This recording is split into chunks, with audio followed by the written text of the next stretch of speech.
Hey, what's up? Hope all is well.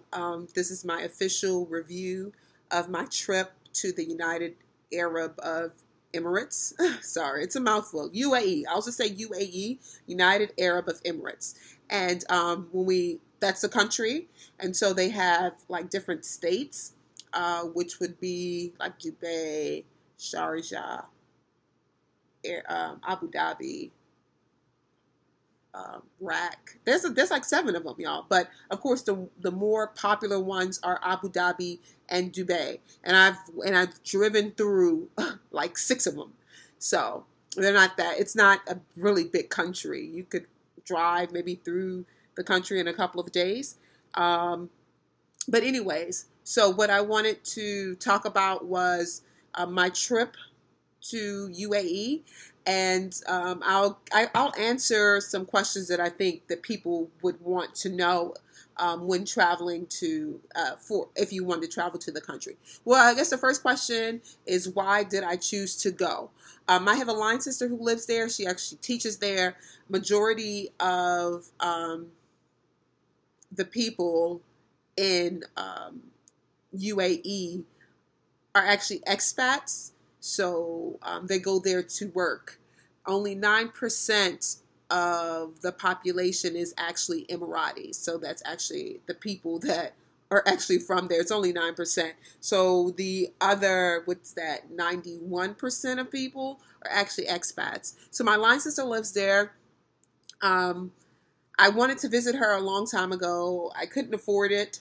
Well, not so much I couldn't afford it. Let me not say that, because I've had way more expensive tickets to other places. It's not so much that I couldn't afford it, but I didn't really want to shovel out, like anything over than $1,500 to go to UAE, because it's never really been on my radar. I know about it, I've heard about it. I know it's beautiful, but it wasn't like one of those places that I really wanted to visit. What then happened was there was a fare error. There was an airline named Etihad. That's how I pronounce it. I know there's some Arabic pronunciation, but it's Etihad. I say Etihad, okay? They had a fare error. Basically, there was a glitch in prices, and they honored these people who purchased these tickets. They honored them. So I got my ticket for a little bit over $200, and that was really what sealed the deal and made me decide to go. So packing... Of course, UAE is extremely hot. It was like over 100 degrees when I was there, and I knew that. So I also knew that it's a Muslim country. It's in the Middle East. So I asked my line sister, how does she think I should dress? Whether I need to be more conservative, or could I really dress for the weather? And she was like, girl, I've seen it all. You can wear whatever you want to wear. So I wore what I want to wear, which is nothing. I don't think it's anything that was like, I don't know, crazy, but I did wear short shorts, not like with ass cheeks hanging out, but I wore short shorts, and I wore tank tops, and, my back was out, I dressed like I dressed in Miami, basically. So that's what I wore. That's what I packed. And I felt like I overpacked. Usually I don't overpack, but I felt like I overpacked because after traveling to UAE, I was going to now I'm in Chicago, but I was going to Chicago to see my boyfriend, so I had to pack for that. And considering Chicago, you don't know whether or not it's going to be cold or warm, so I had to pack other things as well. So anyways, I flew from Miami to New York. My flight was out of JFK, New York, straight to Abu Dhabi, which was about 14-hour flight. I don't know what to say about long flights, y'all. I hate them, but hey, that's the only way you can get to certain places. And it's the quickest way it was the quickest form of transportation for international travel. So you do what you got to do. Of course, I would say dress comfortably, because it's going to be a long flight. Most likely you'll be sleeping the entire way through or majority of the way through. And I would also say pack lots of snacks. And those are two things that I did. The airlines usually provide, food and stuff like that, since it's a long flight. So they provide 2 or 3 meals, for you, and they provide snacks and drinks and all other stuff, blankets and headphones and, night mask and all this other stuff. Like, this is so cool, right? Here it says, you can wake me up to eat. Here it says, don't wake me up to eat. So this is cool, whatever. They provide all these socks and, make you really comfortable. Etihad was a cool flight. It was clean. What I did not like was I didn't like the food. At least going there, I did not like the food at all. I didn't eat it. I was starving. I had to tell the flight attendant, please bring me like an apple, a piece of fruit, because I didn't eat any of the food. I didn't like it. And she brought me an apple, which really helped me. And I had some snacks, so I ate some of the snacks as well. Anyway, so I arrived there in the evening, maybe like 8, 9 o'clock or something like that. I caught a cab from the airport to my friend's house. So when we talk about transportation, I want you to keep in mind that with anything, if you're in another country, they will know if you're a foreigner, and they will try to, of course, hustle you. So you got to know the game, and you can't be, don't be blind to it. So initially when I asked for a cab ride, they were trying to charge me like 95 dirhams. And I was like, nah. My Sarah had told me that it cost about 60 dirhams to get to her place. So that's what we was looking for, 60. And when I went through, let me tell you how I went though. First person told me like 85. Second person told me 95. The next person told me 105. I was like, you a lie. You a lie. You a lie. And all of them, I was just telling them, listen, I don't play that. I know it's 60 to get me to where I need to go. Finally, I got somebody, the last person who told me 105 to give me 60. Because what happened was there's actually a bus that they said it's about 4 dirhams or something like that that can take you into Abu Dhabi. And I guess my line system, I thought I was bougie. But I'm not that bougie. I catch public transportation. I have no problem with it. Okay? And I want to also say that UAE, it's extremely safe. Like, the crime rate is extremely low because the consequences are so severe. People really don't commit that, crimes there. So I already felt safe being there. So catching public transportation did not hurt me. It didn't affect me. As a matter of fact, I saw a lot of people that came out of the airport get on that public transportation and go to Abu Dhabi, the city center. So it wasn't like, I don't know, they thought I was bougie. But anyways, that's what I wanted. I went to the bus stop, but it was packed. So a cabbie came to me and was like, oh, it's going to take another hour for this bus to come. Oh, I can take you for 105. I looked at him. I said, I'll wait an hour. I ain't got no problem. I'll wait. And then he was like, no, come. I said, if you do it for 60, I will go. But 105, baby, I'll wait. I'll wait for 4, baby. That ain't nothing. I was about to get comfortable. And he was like, okay, he'll do it for me. Whatever. So, of course, he takes me, whatever. And that he takes me, and then he act like he ain't got no change. So, what I gave him? I gave him, because it was 60, I gave him a 50 and 20. Yeah, and he told me only at 5. So I tipped him 5 dirhams. I was like, I'm not even going to be petty with you. But I was not pleased at all. He could see. He was like, okay. I was like, I was done. I was so pissed off. But it was what it was. He got his little 65. He got his little hustle in. I could have, I just said, here, you can take it. That's fine. I ain't much going to trip on you. Anyway, so get to Abu Dhabi, which was fine. You saw the things that I did in Abu Dhabi. I didn't do a lot of things, but I was there for 3 nights, and I did whatever I showed you I did. The food was cool. It was pleasant. It was no issues with Abu Dhabi. It's more, I would consider Abu Dhabi to be more of a family city. There's a lot of water parks, a lot of things for families to do. Easygoing town. It's cool. I think I dig Abu Dhabi. It was straight. My line sister, when I was in Abu Dhabi, was in Egypt.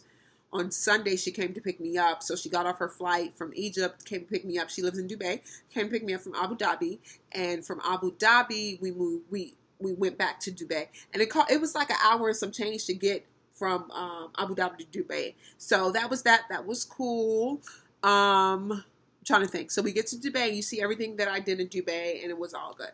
So I'm not really here to talk about what I did, because you will see that in the travel vlogs. But I want to talk about my thoughts about UAE, whether or not I would visit again, what I enjoyed the most, So I guess the first question is, would I visit again? No, I would not visit again. And it's not because I thought it was a bad place to be. I just felt like I've seen everything that I need to see, you know. I guess one of the disappointments going to the UAE was that it's extremely Americanized. Extremely Americanized. And of course, when we go back to the statistics, it being like 91% expats, you know, and a host of them being Americans, it makes sense, you know. So it's just like, you know, when you go to the Middle East, you expect certain things, you know. And when I saw like Wing Zone and Burger King and everybody delivers and these big, huge malls, it's kind of like, I can get this in America. You know, like I don't need to travel 14 hours to get this in America. Now, of course, the architecture is beautiful. You know, these people are wealthy. They stumbled upon some oil in the 70s and they built their little desert up, baby. So it is extremely beautiful architecturally. It is beautiful. There are buildings being built with the blink of an eye. It's amazing. Of course, you have the Burj Khalifa, which is the tallest building in the world. These people are like, yo, this is like America times 10. This is steroids and people, you know, America times 10, America on steroids. And, you know, Emirates want you to know, baby, where you at. And we got this money, baby. So they show off really, really well. Again, do I have to travel 14 hours? Would I travel 14 hours to see America times 10? No. And I think, you know, one thing that I felt like it lacked was culture. Again, if I'm traveling 14 hours, I want to see how people live, you know, what they do, what they eat. You know, those things are, I think, are important to me, especially when I'm traveling internationally or even when I travel to different states. You know, like there is something about people wherever they live, you know, a group of people wherever there has to be some type of culture, you know, which really intrigues me, you know, but I really wasn't intrigued. You know, I think but for the women dressed in traditional Muslim garb, that's all it is, you know what I'm saying? But there's nothing I would say that's specific that I saw. Maybe there is, and if there is, please let me know. There wasn't anything specific to, like, you know, the Arabs of the people of the UAE. So that was, you know, I think it lacked, which was culture. Now, again, also, let me say this. I know that I told you that I wore short shorts and everything else. I did, but people did stare. People did look. And it was just too many people looking. I felt uncomfortable. I did feel uncomfortable, but I still wore my stuff because it was hot. But I did feel uncomfortable. So FYI, if you're going, know that people are going to look, you know, and they're going to stare, considering a lot of the people who live there dress modestly, I would say. Not even modestly. I'm not saying modestly. But they wear their traditional garb. So I did feel a little uncomfortable with people looking at me, you know, because of course, what I was wearing. And I was wearing it because it was hot. It's what I wear in Miami. Mm, mm.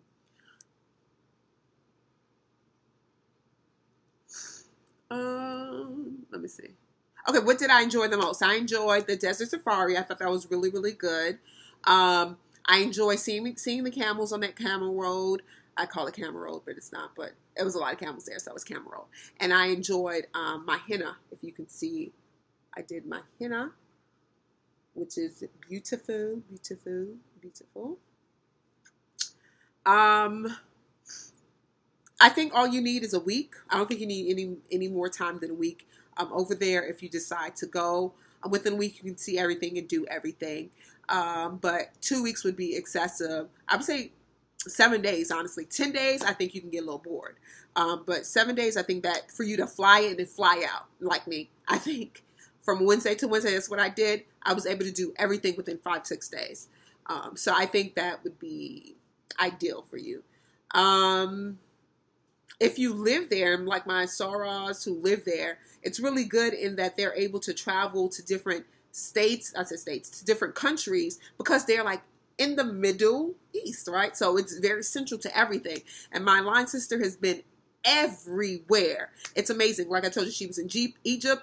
This weekend she'll be in Bahrain. She's been in South Africa. She's been to Morocco. You know, it's Lebanon. You know, she's been everywhere. So I think if you live there, it's really a added plus because you can travel so much.